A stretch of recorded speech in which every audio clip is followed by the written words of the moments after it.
Hi, welcome to the newest episode of Sports Talk Central. I'm your host, Adeep Mahmood, with my normal co-host, Hunter. And today we're going to be talking about NFL playoffs and some Ravens and Steelers news. So let's talk about the NFL playoffs. Obviously, the game we didn't talk about last week, the two games we didn't talk about last week were Ravens and Bengals, and then Buccaneers and Cowboys. So let's talk. Let's just start with the Ravens and Bengals. I thought the Ravens were the better team playing, but the whether the play calling wasn't good, there were some small things they beat themselves more so because they were getting pressure, especially on the right side of Joe Burrow. But what were your thoughts on that game? I thought, the Ravens, they played better than I thought they would, to be honest. Tyler Huntley, for someone that did not look good even against the Steelers just a few weeks ago when the Steelers really shut him down.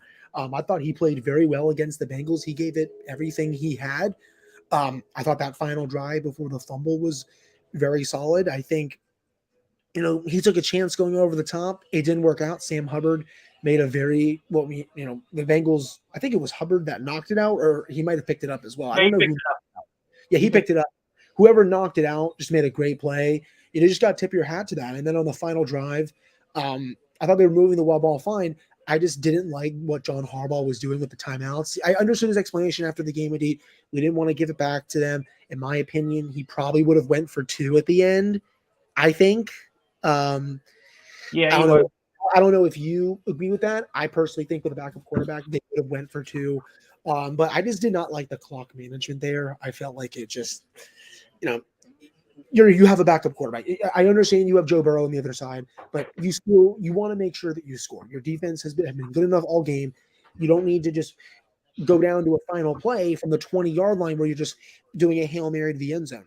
Yes, did it almost work with that tip pass? That was a very um, unlucky play for the Ravens, but it's just I feel like they could have gotten closer had they had better clock management. But I will say I thought the Ravens did play well. They gave the Bengals everything they had, The and defense played really well. The yeah, defense I did. will say that. Joe Burrow played fine, but I thought the Ravens defense they played a lot better than they have in recent weeks.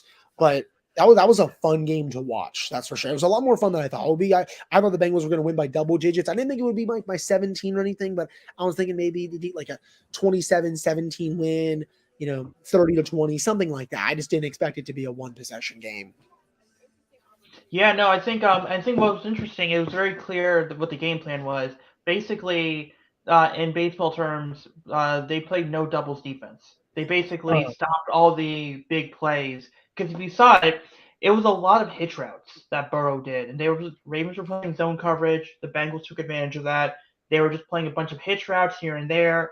And they were able to move the ball downfield. I mean, but yeah, like I said, the Ravens they shot themselves in the foot. I mean, Tyler Huntley was supposed to.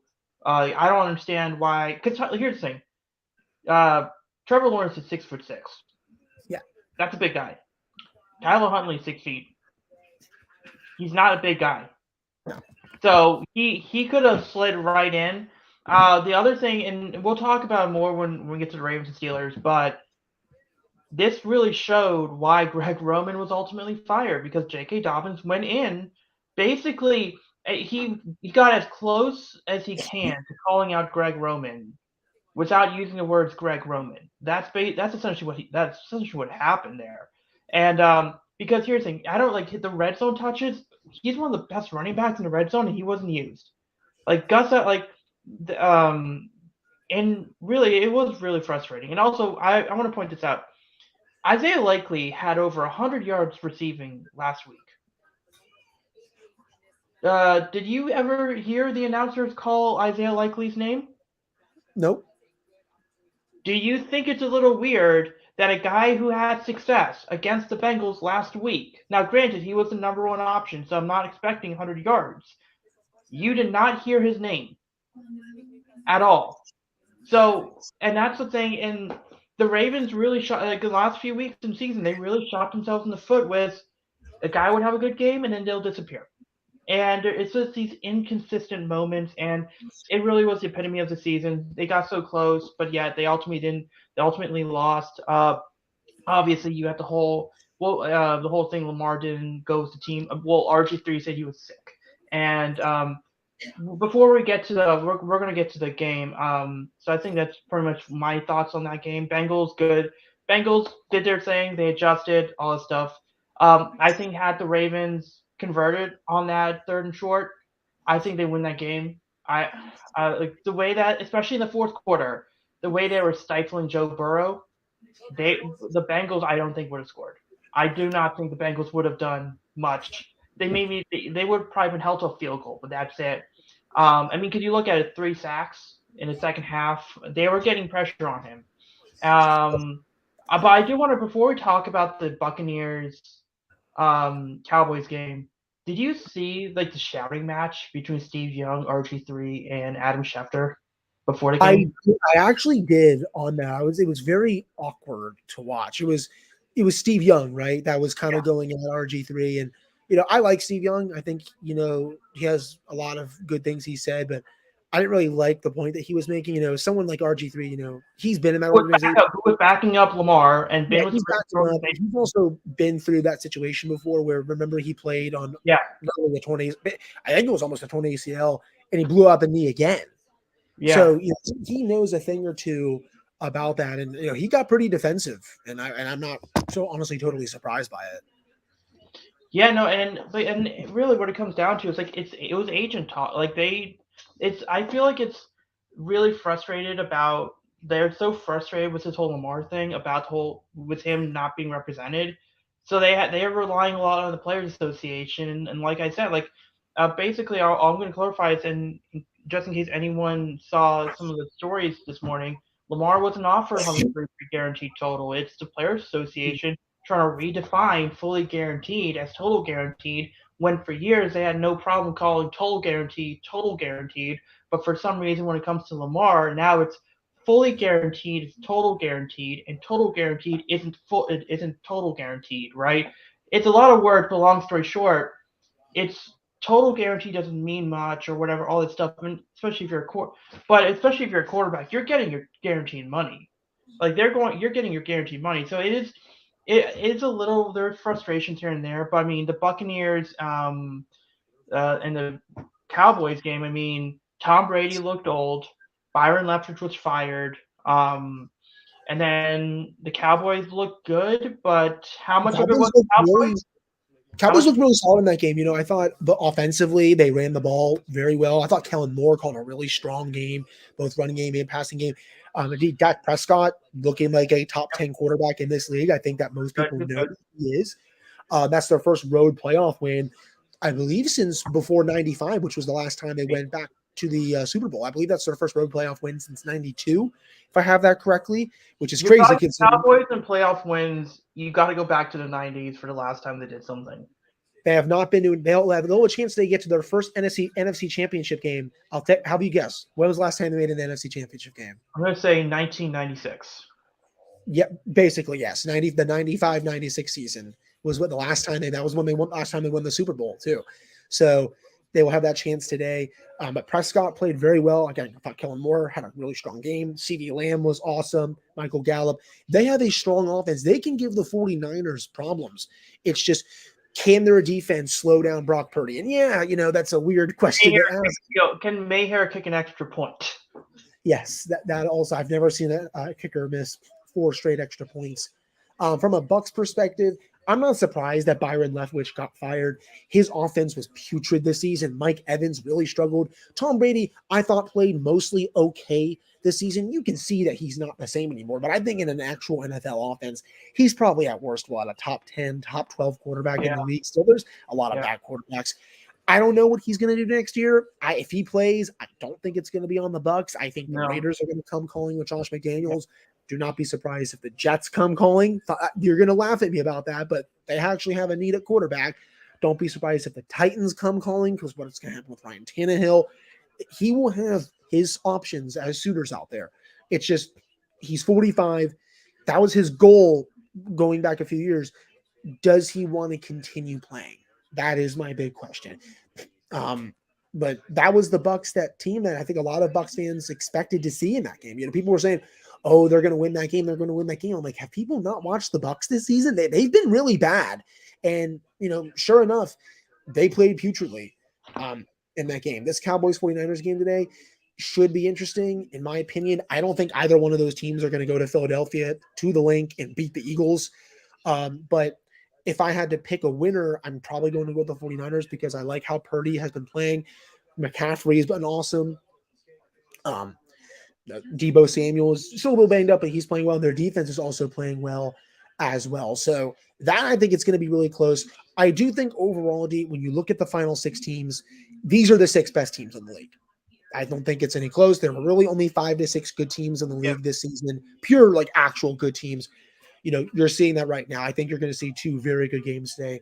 And if the Cowboys can beat them, that's going to be a really crazy game out in the link next week between those 2 teams. Yeah, no, I'm with you. I think 49ers beat the Cowboys. I just think that they're just 49ers are just very balanced of a team. I mean, Brock Purdy has done a good job. I think Brock Purdy has proven 2 things. One, Kyle Shanahan and that whole system has been really good developing players.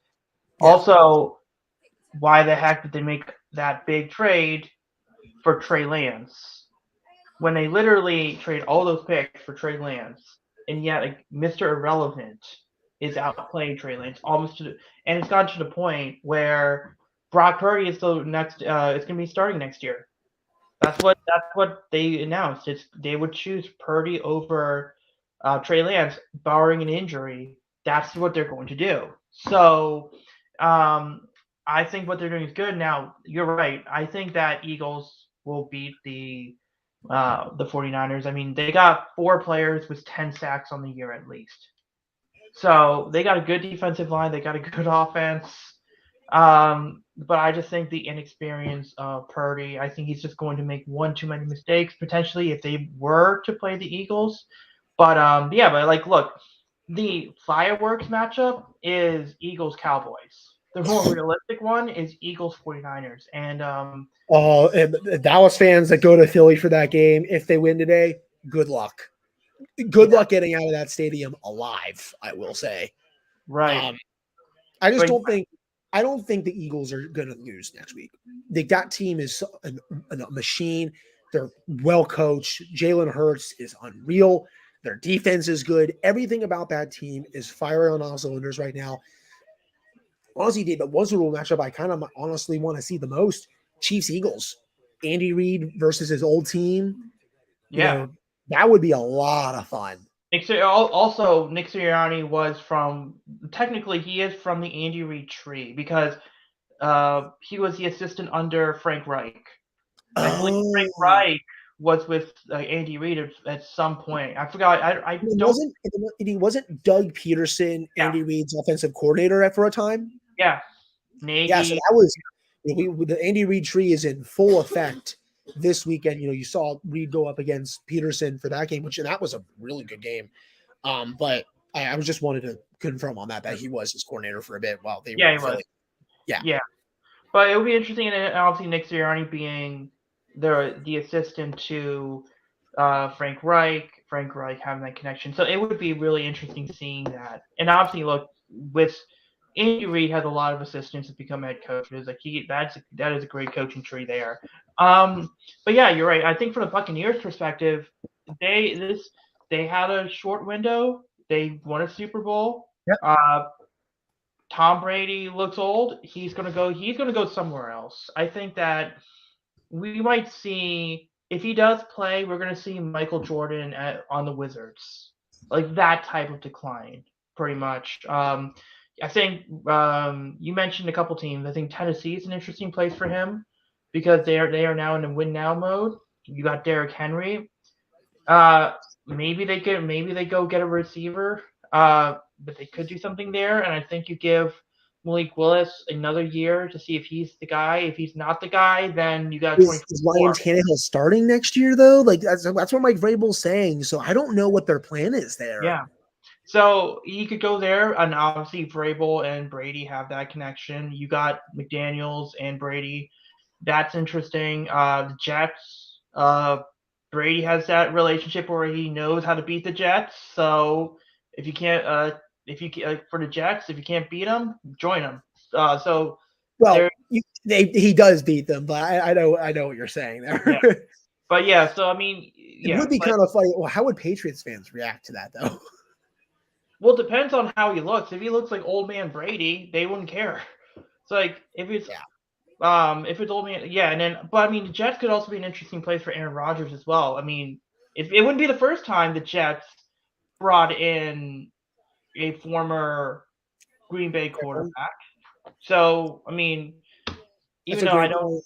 yeah. So it could be. What are your overall thoughts on the Bills Bengals game today? Damar Hamlin is actually there. He was in the locker room doing a pregame Yep. speech. I don't think he's going to be leading the team out. I think he's probably going to be watching up in the press box. That place is going to go wild when he is shown. Yeah. It's going to be a very emotional game. I like the Bills in this one. It's not in Cincinnati. It's snowing up there. It's pure football weather. It sounds weird to say this, but with DeMar being man, you got to win that game, man. Oh Like yeah. he's going to give them such an emotional lift that they could need.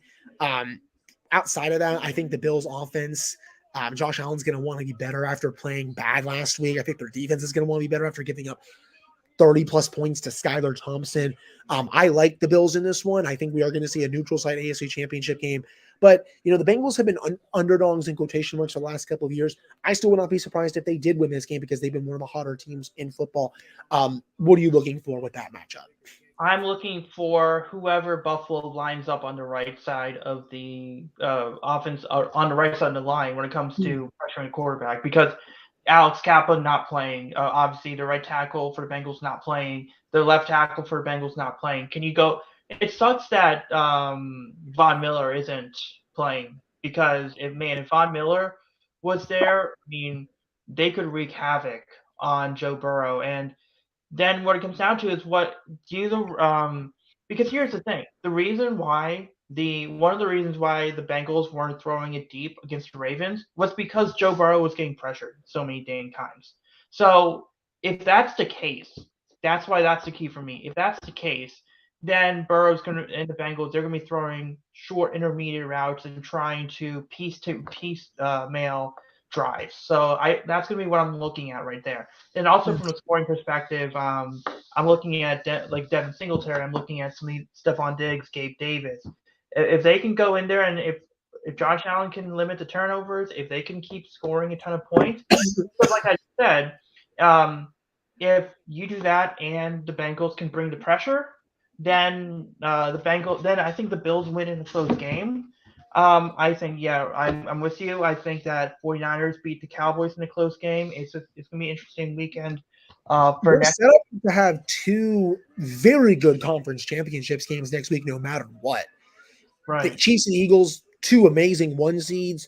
Bills, Bengals, that the winner of that game has been one of the best teams in the AFC this year. Then Cowboys, 49ers, those two teams have also been lights out this season too. So, conference championship week is going to be very good. I think both games today are going to be very close. You're not going to see a blowout like you saw last night with the Eagles and the Giants. The Giants were just outmatched. I'm really excited for these two You would games. think Wink would have a better plan, considering that he was defense coordinator for Baltimore, and Yeah. Baltimore was running a very similar offense. So I think it really goes to show why Baltimore ended up moving on for him. So before we get to the Ravens, obviously there's same with the offense coordinator, but for the Steelers, was there any big news other than Canada's returning? Nothing really. Yeah, Matt Canada is coming back. I'm not a fan of it. I understand why they do it, just because the Steelers just don't fire people. That's been their MO for the last 5 decades. I know a lot of teams have made changes at the coordinator position. I mean, the Ravens just did, team that made the playoffs. Chargers just did with their collapse. And, it's annoying that they're kind of accepting mediocrity and stuff, but I think they just don't want to give Kenny Pickett his second offensive coordinator in 2 seasons. I think they want to have some continuity, just some continuity I mean, there. Herbert's But going to have 3 coordinators in 4 seasons. yeah, that's very true as well. I will say he has no excuses going into next season. You have the quarterback, you have the two wide receivers on the outside. You're probably going to add another, whether it's in the draft or free agency. You have 1-star running back and another very good backup running back. You have the tight end. You have a decent offensive line. It is time to get these ingredients and cook them. Like you cannot average less than 20 points a game again next season. I'm sorry. That is unacceptable in today's NFL. You look at the teams that are scoring in these playoffs. The Eagles are averaging 30 points a game. The Chiefs are basically averaging 30 points a game. You know, the Jaguars, their offense has been very good.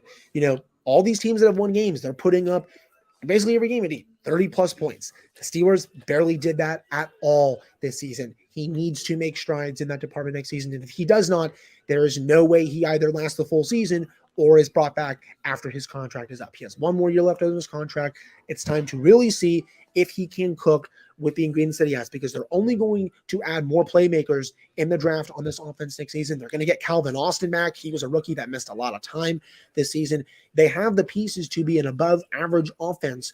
It's just, can the coordinator actually get the best out of them? I don't think he can, but we'll see if he can prove me wrong. Otherwise, no other changes have been made. They're in full offseason mode.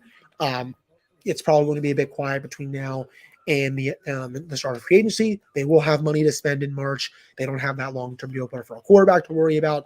I would expect them to be very active in improving the team starting in March again, like they were last year when they were signing a whole lot of free agents. Yeah, so I'm going to ask you one quick question about the receiver thing, but I do want to also point out there are 10 offense coordinator openings right now, as of right now. So if you are Tomlin, if you Omar Carr, if you are the front office for the Steelers, um, and you go and you do fire Matt Canada, that's 11 openings right now. Yeah. That and currently, and who knows, it could be more, right? It could have been a lot more. So do you position yourself in a way where maybe you wait till give him another year and there won't be double digit openings for offense coordinator next year, and maybe that came to calculus. But let's assume for a sake for the Ravens, I want to get your quick thoughts on this. If Hopkins or Mike Evans or Godwin, if they're off the table for the Steelers, what are your thoughts on someone like Robert Woods or Alan Lazard or someone like a second tier guy like that? That wouldn't be bad. The money just has to make sense. You know, I still do think they need another playmaker on the outside. You know, you can move Pickens outside, inside. Deontay's been playing in the slot at times. They just need another playmaker there. I think they also could use the draft. People are going to keep saying, indeed, draft Jordan Addison, draft Jordan Addison. Okay, I get it. He was Kenny Pickett's college teammate. They had a lot of great connections there. But I'm not taking him in the first round. Anyone that has the Steelers taking a wide receiver in the first round is a drone. I'm sorry. What about the former Steelers son in Porter Jr.? Yeah, I mean, at least he is at a position where they have a need there. Cam Sutton's a free agent. I know they have Levi Wallace. Outside of that, though, if you don't bring Cam Sutton back, your cornerback position is very weak. And I think even with Sutton in the fold, you could use another starter, whether on the outside or the inside. So I think Joey Porter Jr. actually does make a lot of sense. The biggest needs I see for them right now mostly come on the defensive side of the ball. They just need to know their corner. They need an everyday inside linebacker because Robert Spillane is not that guy. Miles Jack, I think, has another year left on his contract. Devin Bush, I think, is probably going to walk. Yeah, Trey just continues to look a little worse. I thought he was fine this year. Some people say he was powerful, but I don't really agree with that. Inside linebacker, cornerback, and then they need a player in the trenches on the defensive line and maybe another offensive lineman. Those are the four needs that I have, even before wide receiver. So that's why I just get so mad when I see people say, oh, they should draft a wide receiver in the first round. No, they have way more pressing issues than that. If Addison is there in the second or third round, okay, go for it. But they won't. Yeah, I mean, he probably won't be, but, sorry, like they have other needs to address. I don't want to just draft the hometown kid just for, craps and gigs. So that's how I see that, at least. But, for a veteran wide receiver, like an Alan Lazard, that would make sense. Robert Woods, I think they will be aggressive in free agency and going after a veteran who can, I wouldn't say take some targets away from Pickens or Johnson, but can help ease the load because, teams are really going to start bracketing Pickens next season because he caught everything thrown his way. Johnson's going to want to bounce back, but they still need another playmaker or two, even with Calvin Austin coming back. Yeah. So just to put it in perspective, actually, Jordan Addison wouldn't be a hometown kid for Pittsburgh, but if I know that. I just was saying, like, with Pitt and stuff. Sorry. Yeah, but if the Ravens were to pick Jordan Addison, and I don't know if as they're picking it, I don't know if he'll be there 22, but he is from Frederick, Maryland. So he would be a Okay. hometown kid for Yeah. technicality for Ravens. But yeah, Ravens had their postseason press conference with Eric Costa and John Harbaugh. A lot of people were suggesting that because it's both of them, Harbaugh would be it was going to be a retirement conference. That was not going to be the case. So Harbaugh's going to stick around, but Greg Roman is no longer the offense coordinator. And I think they are one of the three top places, depending on Lamar Jackson's contract, in a desirable location. So there are a few takeaways I got from that press conference. One, let's just get to the big one, which is Lamar Jackson. They are committed to Lamar. Uh, Eric said that he was very happy with, and this is important for everyone to listen, with how little information has come out. And he basically called, like he was hinting at, oh yeah, the NFLPA leaked some numbers here and there, but the majority of these contract talks with him has been between Lamar, his mom, his people, not the Players Association, but Lamar, his mom, and the Ravens. So if you see any news and it does not come from those people, the front office, Lamar and his mom, don't buy into it. It is very secretive. Would anyone leak anything to the media? Is the thing. I think the NFLPA is leaking the guaranteed money at signing and then phrasing it in a negative way to make the Ravens look cheap, to try to drive the edge between Lamar and the Ravens. I'll put it that way. So Okay. they will. They did talk, like, the 133 thing is true, but it's a mischaracterization of it because people, like I said last week, they are comparing the 133 guaranteed at signing to the total guaranteed of Kyler and Russell and those guys. So it is putting it in a biased statement. That's basically what it is. So the contract, I think they will keep. I think they will extend Lamar, and here's why. So they basically said, and this is interesting. Harbaugh said, "We got the running backs, we got the O line, we got the tight ends. We want." And he was talking about keeping Lamar. He wants to keep Lamar for a long time. But he said we're going to redo the receiver room, which tells me Bateman and Duvernay are safe. Everyone else isn't. So do they go and trade for DeAndre Hopkins, who's 31 years old now, or do they trade for a receiver like that? Do they draft someone? But it seems like how they restocked the entire O line room from last offseason. They're going to do the same thing for receivers. They are also going to go and keep their identity, run first play. They want to be a run first play action type team. They so right now, right now they have so that's kind of where they're going. So they're not going to be completely different, but they're going to try to advance the passing game. Right now they've interviewed or requested to interview three people: Zach Robinson, Chad O'Shea, and Dave Canales, who's the so Zach Robinson is the Rams passing game coordinator. Chad O'Shea is the receivers coach for the Browns, and what was it? Dave Canales is the passing coordinator, the quarterbacks coach for the Seahawks.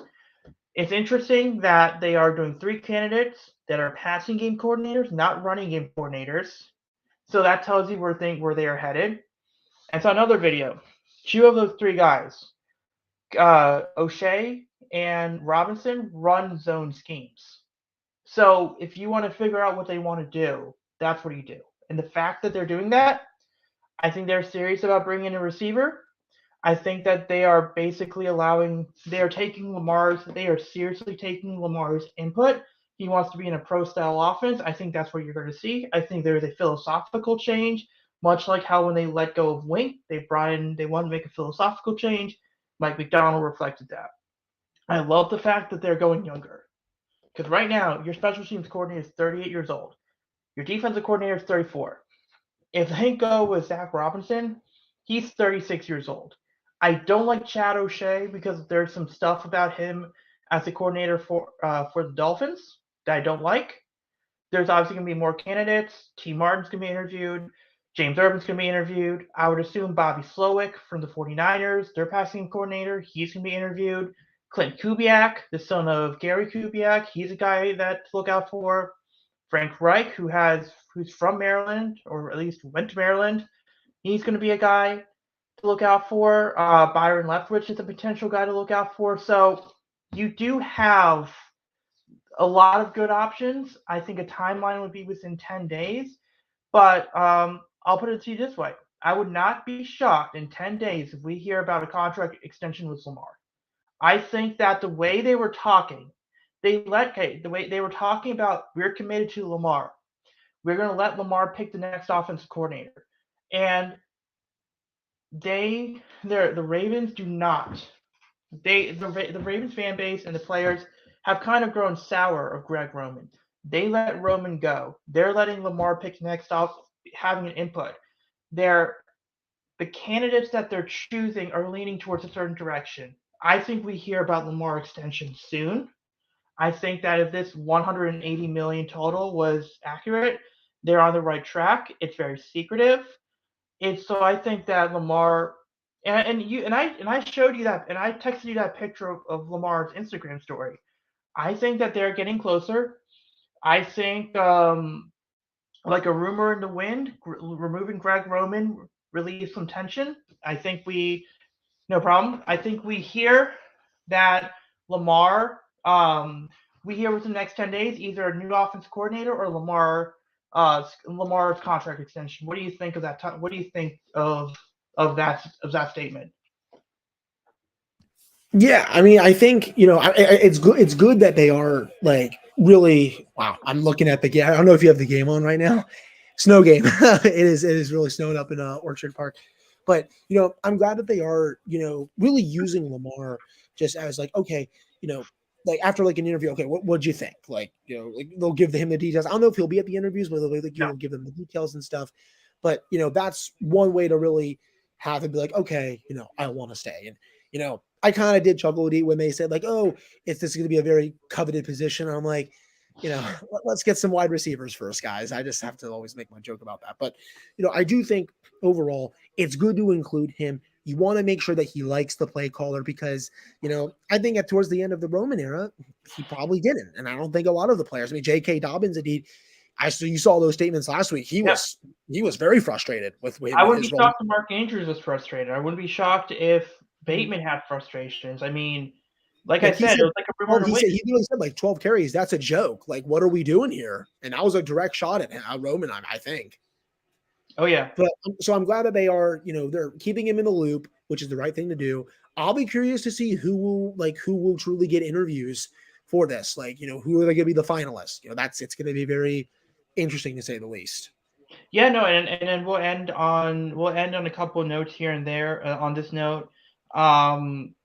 Before so we can go start watching the game. But look, I mean, yeah, Ravens fans are going to be skeptical that Harbaugh's going to hire a Harbaugh guy. I don't think they're going to go internal. I think look the fact that they're putting Lamar front and center in their offensive approach. They're designing it on wide receivers. I think that and like I said, like you look at who they brought in for interviews so far, and they probably they're going to probably interview a few more guys. So I don't think they go internal, and I would say if this was 2 weeks ago, I would say Matt Weiss would be a guy to consider. But since he's had some issues here and there, no, I don't think that they'll go and go in that direction. So I think it's gonna be someone young. I would love to see Zach Robinson. I think that coming from the McVay tree, uh, he was a former quarterback. He was actually Des Bryant's. Des Bryant. He was his quarterback when he was in college. So it would be really interesting. If not him, Canales from the Seahawks. He looks good. Obviously, I will say this. All I know this. No, my one concern with bringing in a McVay or Shanahan type of guy, and I want to know if you have this concern too, because it depends if Canada is canned after next season. They call plays. McVay and Shanahan call plays. So I get it. The sexy pick is going to be one of their assistants, but the Ravens, the offensive coordinator is going to call the plays, and I'm pretty sure it's Pittsburgh is going to be the same thing. But do you say are you cautious about one of these guys? that are Shanahan and McVay type assistants. I mean, I'm not really sure. I mean, the McVay or Shanahan trees, they have been proven. That's a nice pass by Joe Burrow. They have been proven to work, I feel like, right? I mean, Kevin O'Connell, McVay guy, led the Vikings to the playoffs in year one. Sure, the Vikings were fraudulent at some points this year, but he was a good coach, I thought, for them. He actually kind of unlocked some new things in Kirk Cousins. Shanahan, his tree, it's, Mike McDaniel, he was on the Shanahan tree. He just had a really good year with the Miami Dolphins, and I think they're going to improve again next year. So I wouldn't be too concerned, to be honest, because I think they're both, when they have healthy teams, they're very good play callers. Yeah, so so we'll end the show on that note. Next week we'll recap the last two games of the AFC division of the NFL divisional round, preview the conference championship games, and then we'll talk a little bit more on that. But we'll see you guys next week. Yep, we'll be back next week. Have a good one. All right.